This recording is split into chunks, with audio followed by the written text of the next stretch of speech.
The KMT mayoral candidate for Taipei, Chiang Wan-an, announced his resignation from the Legislative Yuan on Thursday, which he says shows his determination to win the election. The sudden announcement, however, garnered some criticism from rivals Chen Shih-chung and Huang Shan-shan.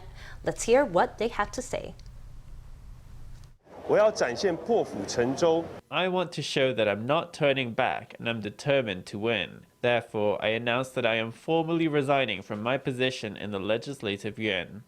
With just over 2 weeks to go until Election Day, the KMT's mayoral candidate for Taipei, Chiang Wan-an, announced his resignation as lawmaker. His two main rivals weighed in on the matter.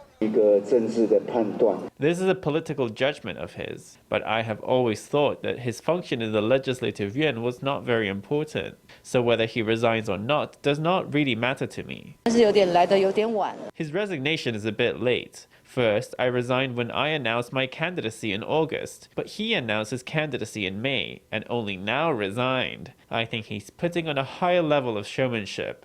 During a web show on Wednesday, DPP mayoral candidate Chen Shih-chung called into question Jiang's prior vow to defend his homeland, saying Jiang didn't even appear qualified to carry a gun.